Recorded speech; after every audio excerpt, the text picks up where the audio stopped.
Mike's Daily Podcast. Thank you so much for listening to this program, this podcast. Mike's Daily Podcast. It's episode 2610.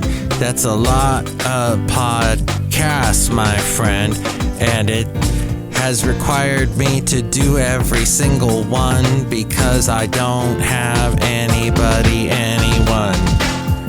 friends. No, I'm the one that does the podcast, then it's called Mike's Daily Podcast. Thus, I have to be on it, doing it. It's part of the program, part of the deal. Mike's The last podcast Daily was called Podcast. Laminate or Laminate. Yeah! It was basically about laminates. Not the floor stuff, but the thing that you wear around your neck sometimes. No, wait, that's not a laminate. It's one of those signs that's encased in that weird plastic stuff. Yes, we were talking a little bit about that stuff, but it was also more about, all the crazy news. And we played some radio stuff from 20, 30 years ago that yours truly was doing. And we had a podcast picture from Portland, Oregon. I was there 10 years ago. It was a very interesting time because yours truly had just separated from my then wife. And it was I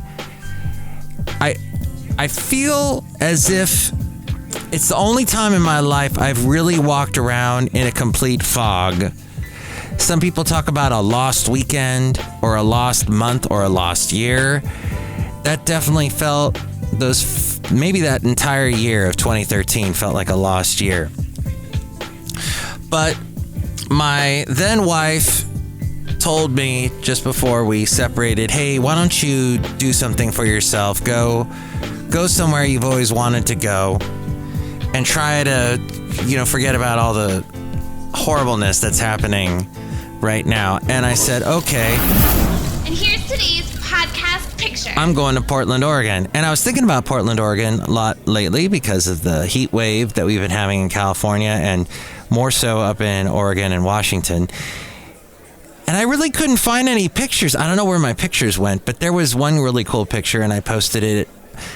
And you can see it at mikesdailypodcast.com. And today's podcast picture is, last one was 10 years ago. Today's, we went back 5 years ago to a wonderful weekend I had in Benicia. Actually, it was just one day, but I was walking around, I think it was on the weekend, with the late, great Basil the boxer. Yes, he used to love going to Benicia. And there's these little beaches there.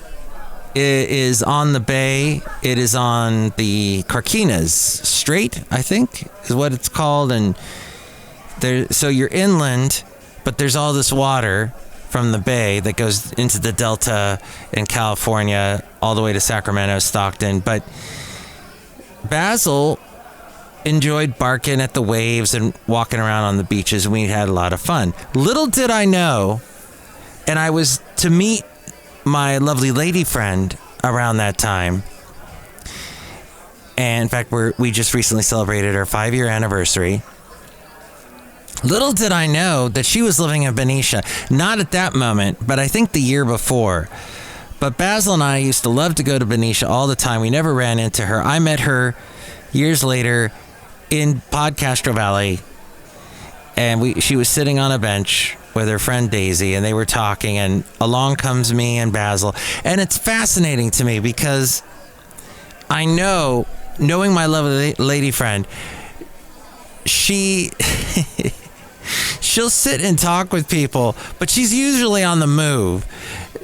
So to have her stand still for long enough for me to run into her and meet her, and thus begin our wonderful journey together, that was miraculous. And I will be eternally thankful, as is my lovely lady friend, very thankful to Basil the boxer for pointing me in that direction. I wouldn't have been walking down that street if it wasn't for Basil. And we ran into each other, and we've been together 5 years. So we miss Basil every day because he brought us together, because he was a magical dog, and we miss him all the time. Now, my lovely lady friend, she's kind of a mom because she's got a cat we have Rocky the cat, and also Patches. Patches sort of adopted us. He's a feral cat. Used to never, as soon as he saw us, he'd run off into the hills. And then little by little, he got more and more friendly. We captured him, had him fixed by the vet, because that's the only way you could get him to the vet. Him being feral, you'd have to catch him. And they've got these programs here in the Bay Area that do that catch and release with cats. So at least they're fixed. They clip their ears. And we thought we'd probably never see Patches again, but he has since gotten more and more friendly. He's friends with Rocky the cat. So he's the cat that goes outside. Rocky, we let him outside, but he's on a harness. Yes, we've taught this cat how to walk on a leash. It's a catwalk. Wait, that's for models. The catwalk, on the catwalk, and I do my little dance on the catwalk. On to sexy form. Right, said Fred. They're a little blast from the 90s. So, the point is, my lovely lady friend is celebrating Mother's Day in that way that we have pets. You probably have children, or maybe you don't. Or you probably had a mom. Maybe you know your mom, maybe you don't know your mom, maybe your mom's no longer with us, like my mom passed away last year. And I'm thinking about her today. I was thinking about my mom's squint. My mom had a certain squint. It was usually because of her smile.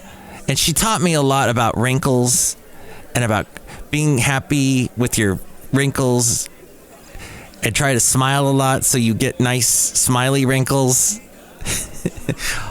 That kind of wisdom I remember with my mom.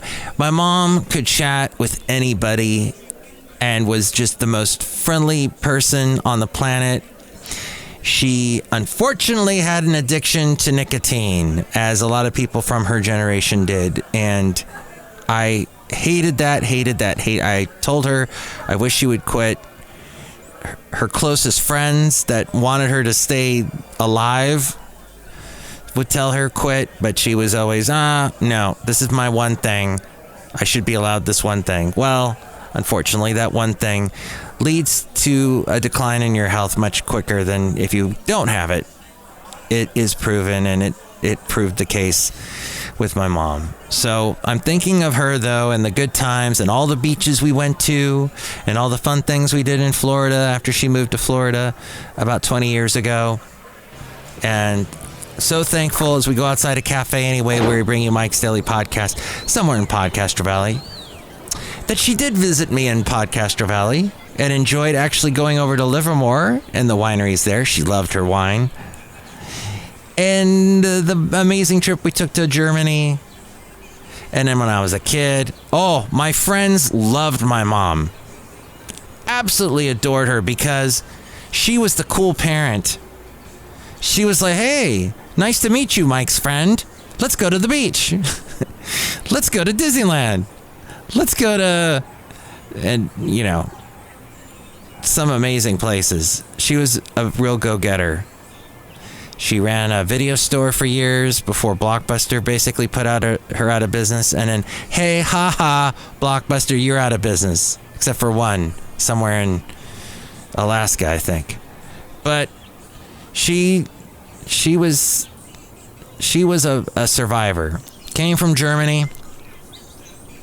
She knew she wanted to get out of Germany. She spent about a year in England studying English. She lived in Nottingham, like Robin Hood. And she was an au pair, lived with a family. A lot of great stories about that I've talked about on the podcast with my mom. She also so that didn't really appeal to her. So she ended up going to Paris and lived there for a year. Took some classes at the Sorbonne. She met a lot of interesting people. That's where I think her smoking habit really took off. A lot of people smoked in Paris at that time.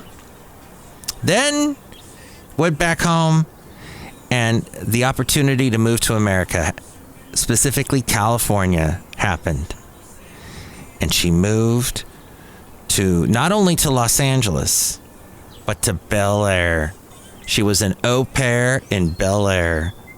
And she worked for a nice Jewish family whose last name was the Winklers.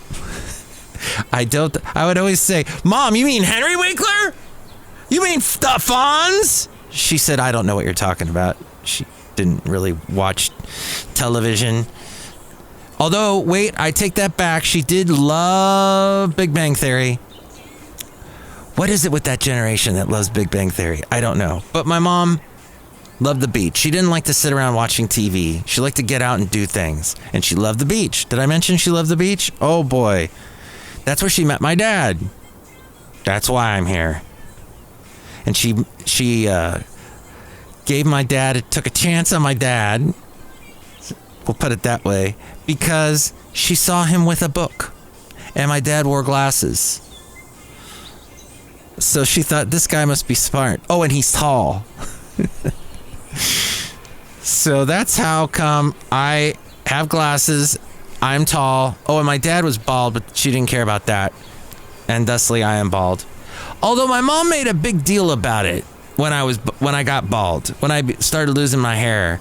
She's like, oh no. You know, she seemed really concerned about that. I don't know what the big deal was. I guess it made me concerned for a while. And then I realized when I started shaving my head, I'm not holding on to those little bits of hair left.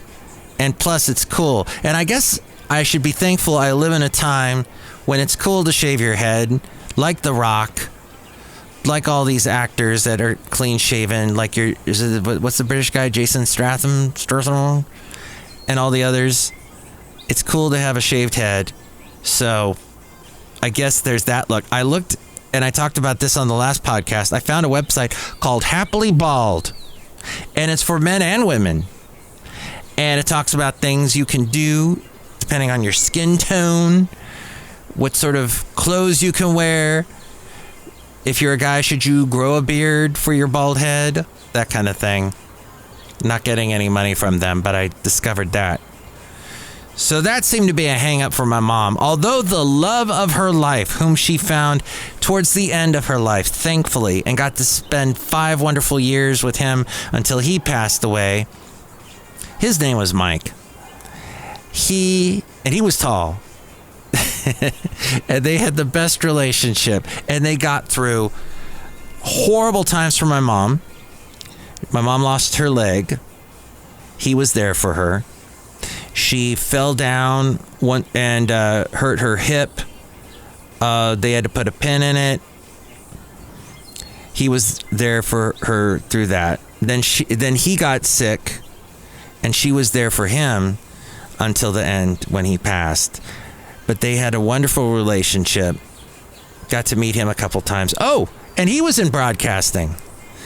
He was in filming. Not filming, camera work. He was a cameraman for ABC Television and a couple other networks. But he apparently got some patented. He was a very smart man. Met him a couple times. I made chili for him and my mom once in Florida on the hottest of hot days. Why I made chili, I don't know. It was okay. He was just, he could have cared less. He was just staring at my mom the whole time. He was really in love with her, and she loved him. Yes, because it was good to see that, at least in my mom's life, because my dad and her did not have the best relationship. That marriage ended when I was 4. So then the next guy she was with for a long time, they ended up getting married, but then that marriage actually only lasted about 2 years. So she needed I'm glad she found the love of her life towards better late than never, basically. So, Mother's Day, thinking of Mom. But perhaps, here's the other interesting thing. So my mom, total Republican. Now, that was something I think we have Ronald Reagan to thank. I don't know what her political trajectory was early on. I knew she didn't really like Nixon. And then she definitely didn't like Jimmy Carter. And then Reagan came along and she goes, okay, I like this party. So she would always push me to vote Republican, vote Republican. She loved Trump. Oh boy, did she love Trump. She put a sign on her front lawn the first time he ran. The 2016 election had a sign on her front lawn. And I actually told somebody, a famous conservative talk show host, that this guy who worked for Trump was in his cabinet, in his administration. And he was like, oh, yeah, thank her for me.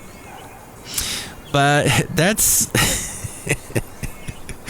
Oh, Mom and her Trump sign. That was the one thing when I was going through all her stuff after she passed. I never found the Trump sign. I don't know what happened to it. Maybe, Florida weather can cause those kind of things to deteriorate pretty quickly. But what's interesting, I don't know what she would think about this. Las Vegas resident Barack Zillerberg is a self-made entrepreneur, real estate investor, philanthropist, and he's a lifelong Republican. And he has thrown his hat into the ring for the 2024 presidential election. Did you even know about this guy? I only found out about him through an email sent to someone that eventually got to me. I have not. I've heard of the, what's her name? Nikki Haley. Of course, the Florida governor and Trump. But yes, have we heard about this guy? Barack? I guess it's Barack. It's not spelled like Barack Obama, but yes, Barack Zillerberg. Lifelong Republican, out to change the party and move it forward, it says here in this email. And says, with a presidential election not too far off, people are beginning to form opinions about the people and parties running, says this email. One person they will want to consider for the position is Barack Zillerberg, who is announcing his presidency.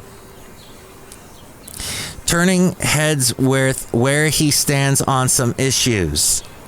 He says, I've been a Republican my entire life and I love it. I love what it stands for, but we have to take a better stand on some of the positions. We must lead with compassion and commitment and put the people of our great party, of our great country first. It's time to get the pettiness and divisiveness aside to do what is best for the country as a whole. Apparently, this email says he will gain some support from people on both sides of the aisle. He's not afraid to take on challenges and always ready to hear people out despite their differences. He's someone who can bring the parties together. Oh, look at this. He's bald. He does the bald beard thing, like me. That doesn't say that in this, but it shows a picture of him. His position on the most popular issues help him stand out among Republican Party nominations. He supports the LGBTQ community, believes the country should be pro-choice, and would push to legalize cannabis federally. His plan also includes pardoning all inmates in jail who have served time for cannabis. These are issues that have largely left the Republican Party behind because they haven't kept up with the pace of the opinions of the people in the country. Well, there you go. I don't know if you've heard about him. I don't know, because I don't know exactly who's listening to this podcast, so of course I wouldn't know. But that's something that's a real thing. Apparently, he's got a website going, and he's on Twitter and Facebook.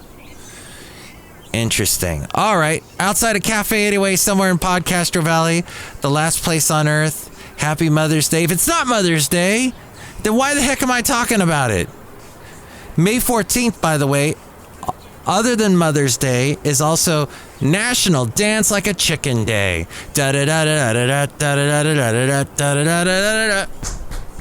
And my mom and I used to dance to that, so that's fitting.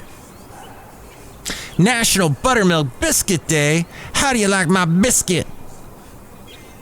So that is how that ended up on Mother's Day. Maybe because a lot of moms made biscuit. Not sure. Okay. Hey, look who's out here along with all these beautiful birds. Hello, my gosh, it's Madame Rootabega, and thank you for telling everybody Happy Mother's Day. Ooh! Yes. Mother's Day is wonderful. Do you like buttermilk biscuits? Yes. Do you like buttermilk? Yes.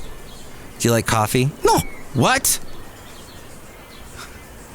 So, my mom she had a friend named Winky in Florida. When she moved to Florida 20 years ago, she met someone that she remained friends with. And I had to let Winky know when Mom passed. It was very sad. But I remember when Winky would send these goofy emails to my mom. And I know this because when I would go see my mom, I'd always check on her computer. I'd be like, Mom, you doing any updates on your computer? No. What's that? Oh, Mom, you got to do updates. Got to do updates. The computer's going to run slow if you don't. Plus, you don't want to get the hackers hacking in, so let me take care of this. Hey, Mom, I'm looking in your emails, and there's someone named Winky. Oh, yeah, she sends me all these funny things. So, when I let Winky know, it was very sad. And it was interesting because she said to me, Mike, I was just at your mom's house and I was wondering why I hadn't heard from her, and I saw all the newspapers piling up in front of her house and I was worried. And then I told her and she was very sad. But she said, oh, that's terrible. And I said, Winky, can you send me the emails that you used to send my mom? And she said, of course. And here's one of them. Catholic coffee. It says, for Catholic men. And by the way, I'm so honored that I get put on this email list because it's just me and about 10 other people. So, heck yeah. Catholic coffee. 4 Catholic men and a Catholic woman were having coffee after Mass. My mom used to make fun of church coffee. Which is odd because then I told my mom, in Podcastro Valley, there's Cafe 4. It's in a church and they have delicious coffee. And she said, oh. And then I said, Mom, there's something called AI. And she said, oh. No, she wasn't interested. She had a computer before I did. She was so hip with the computer stuff. She took a class on computers. So I had to run like heck to get caught up with her. And then I surpassed her because that was my job, was working with a lot of computers. So then I was teaching her a couple things. But this is what Winky sent her.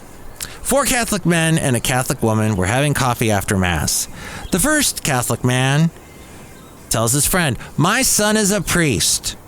When he walks into a room, everyone calls him Father. Father's Day's coming up soon. But everyone calls him Father. The second Catholic man chirps, my son is a bishop. When he walks into a room, people call him Your Grace. The third Catholic man says, my son is a cardinal. When he enters a room, everyone says, Your Eminence. The fourth Catholic man says, my son is the Pope. When he walks into a room, people call him Your Holiness. Since the lone Catholic woman was sipping her coffee in silence, the 4 men gave her a look and said, well? Okay, I have to be honest with you. I just had to hit stop on the recording because I read the punchline and I was like, uh-oh. Winky ain't woke. Winky is not woke. So the woman replies, I have a daughter, slim, tall, great figure. As my mom used to say, oh, she's got a great figure. What in the world was that about? When she walks into a room, people say, oh my God. There you go. That is Winky's little less than... I guess she's good looking. Baloney. No, that's objectifying women. I'm sorry. But that was Winky. Winky was... So that is the thing. That is the interesting discussions you get into when you cross over to the different generations. There is one other joke attached to this email. Shall we attempt it? I haven't read the punchline yet, so I don't know if it's going to be less than woke. Who cares? Here we go. A woman goes to the doctor worried about her husband's temper. The doctor asks, "What's the problem?" The woman says, "Doctor, I don't know what to do. Every day my husband seems to lose his temper for no reason. It scares me." The doctor says, "I have just the cure for that. When it seems that your husband is getting angry, just take a glass of water and start swishing the water around your mouth. Just swish and swish and swish, but don't swallow it until he either leaves the room or calms down." 2 weeks later, the woman comes back to the doctor looking fresh and reborn. The woman says, "Doctor, that was a brilliant idea. Every time my husband started losing it, I swished with water. I swished and he calmed right down. How does a glass of water do that?" The doctor says, the water itself does nothing. It's keeping your mouth shut that does the trick. Oh my gosh, Winky! Winky! Well, sorry. She sends me these emails. My mom would have loved that one. Hey, look who else is here. Hello, Dave, Mike. This is Valentino, the parking attendant. And this is Bison Bentley. Do you know that? Mike, we got a lot of delicious food over there in the booth, in the parking lot there. Yeah, food, booth. Do you know that?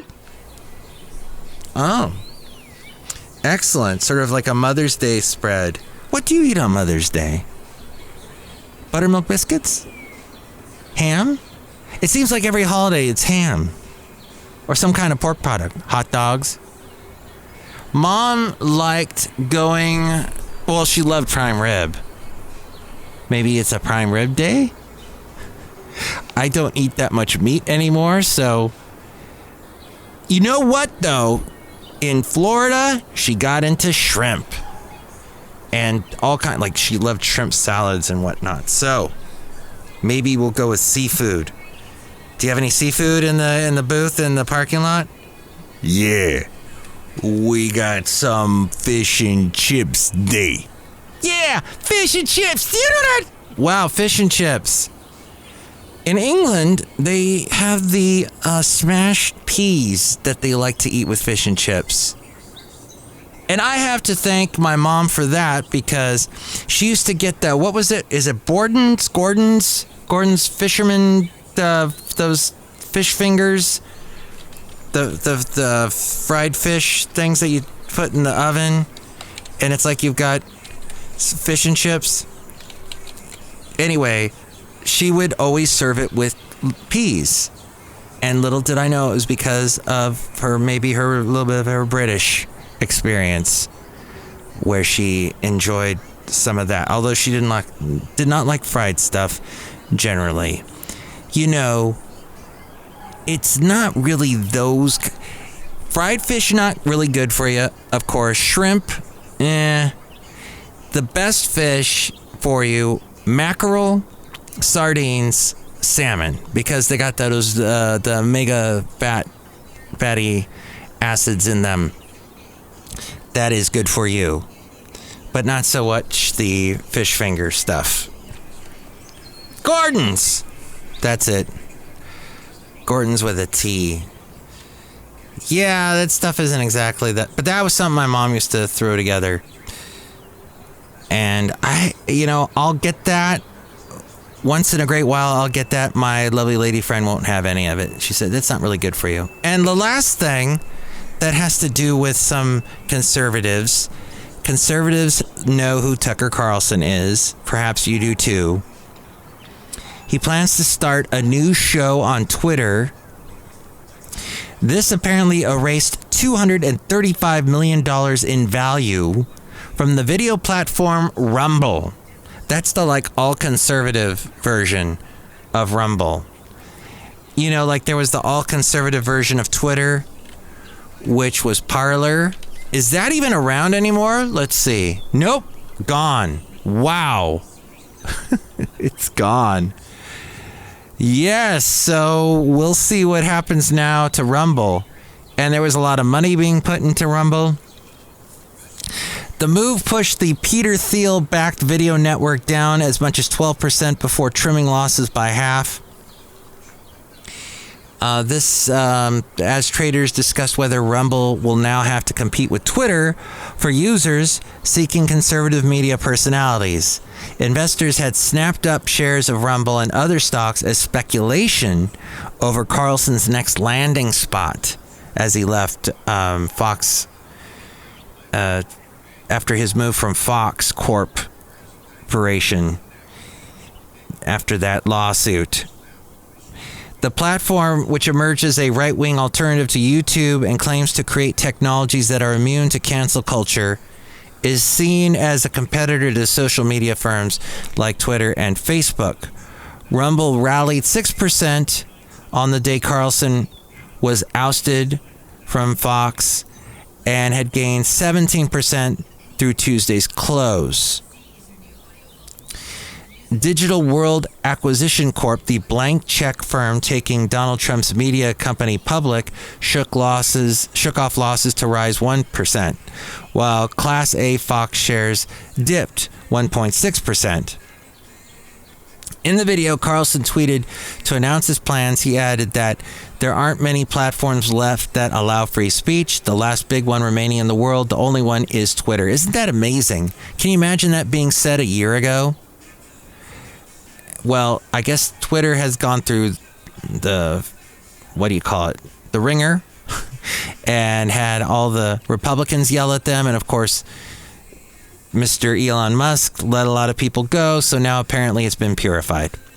But you know what it is time now for? It's time now for the Mike Matthews New Tunes Feud. Yes, I get lots of wonderful emails to Mike's Daily Podcast at gmail.com.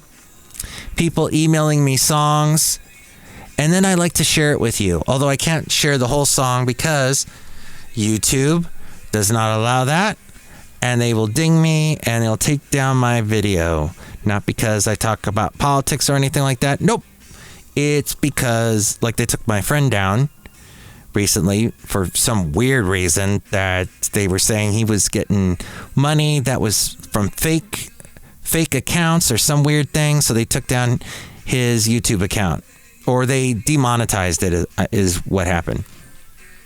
So I'm going to play you a little bit of this song here from a group called Cassador. Our new record, Youth, it says, "Hey Mike, our new record, Youth, is due out June 2nd. It's about learning to make sense of the gap between youthful dreams and very adult realities, and ultimately learning to be okay with not being okay. We recorded at Bathhouse Studio with the glorious sons Brett Emmons producing and Niles Spencer engineering. Vic Florencia, who worked with Olivia Rodrigo, Jason Mraz, Five for Fighting, mixed the record. Hey, I met the guy.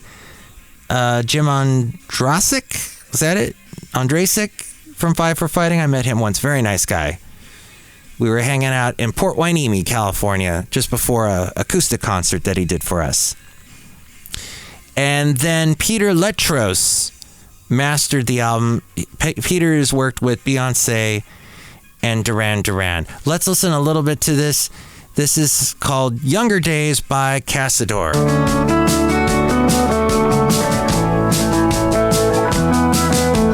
You still laugh just the way you used to. There you go, Cassador. The next band, just a little bit. This reminds me of Benny Hill. Benny Hill would do like a long intro to a song, and then he'd sing the song after this long, super long intro. I'm going to be my lover by the willow tree. And then he would sing the song, and it'd be like 5 seconds, and then he'd go, my next song, and it would go like it's so. There, I've done all this description, and you only hear a little bit of the song. But you know where to find it. You know what it's called if you want to hear the rest of it. Okay, this next one is called Dirty Lil Dirt Bike, and it's by a band called Grimelda. Hi, Mike. It says, in a lot of ways, our new EP is a satire of the tropes found in classic rock. It's about how rock has become surface level, lost touch with the spirit of social justice it once had, or just become a parody of itself. But it's also about how that can be freeing. We wrote about classic rock acts that are still heard on the radio and how they get in the way of emerging artists, while also gushing over how much we love them. Okay, here is the song Dirty Little Dirt Bike by Grimelda.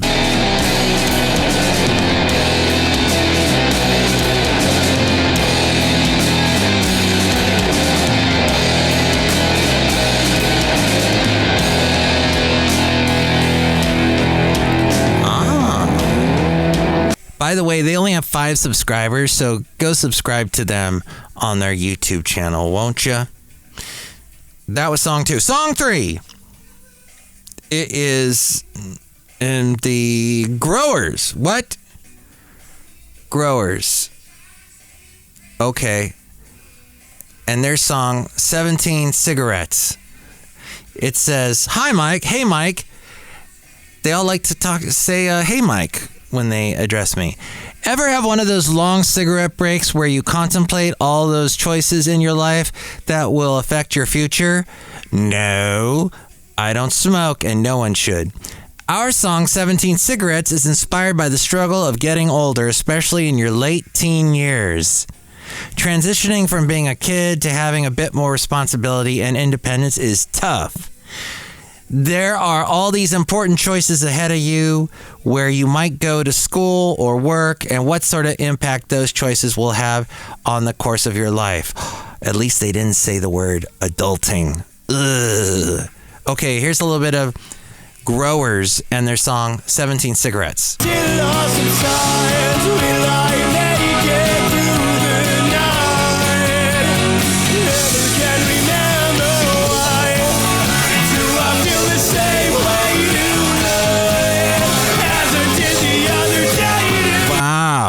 Okay, don't want to get dinged. Thank you, Growers. Oh, Ivy Tide. This is song number 4. Hi, Mike. Oh, they didn't say hey, Mike. They said hi, Mike. We are contacting you to share Please Don't Sugarcoat It, the 5th single off our upcoming debut album, further building momentum for its big release this coming fall. This song encapsulates an unrelenting confusion after being ghosted out of a situationship. Upon reflecting on every action, the protagonist pleads for an uninhibited explanation to such an abrupt ending to this situationship. Please Don't Sugarcoat It satirically delves into the cryptic nature of situationships, urging for more straightforwardness moving forwards. A singer-songwriter quality paired with dreamy indie pop instrumentals, catchy melodies, and an irresistible groove combine effortlessly to create a certified bop, if we do say so ourselves. Here is the band called Ivy Tide, and Please Don't Sugarcoat It. I'm never gonna lie to you. Keep getting knocked down a couple times, and I stay down. You'll hit back, 'cause I'll be around, but please don't sugarcoat it. Sugarcoat It, that's what that is. Oh, they got a really cute husky, or is that a Samoyed, in the video that they sent me. And the last song is, I don't even know how you say this title, but Chicago's mute duo chart new paths for pedal steel and percussion on their expanded 3rd album, Migrant Flocks. Migrant Flocks. Mute duo is what they are called. Sam Wagster is the pedal steel guitarist. The drummer is Skylar Rowe. It synthesizes their wide-ranging influences and techniques into a striking document of singular music. It's sharp, dynamic, understated, inventive, and their first album to bring the power of their concerts onto record, this says. Okay, let's listen a little bit to the song Mute Duo And this is their song called Bizrama.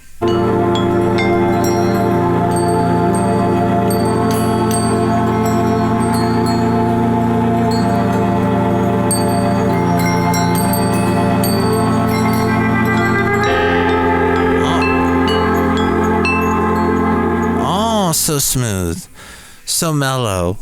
And they only have 5 subscribers, so maybe subscribe to them as well, Mute Duo. Okay, there you go. Which one did you like better of all of those? Any of them stand out?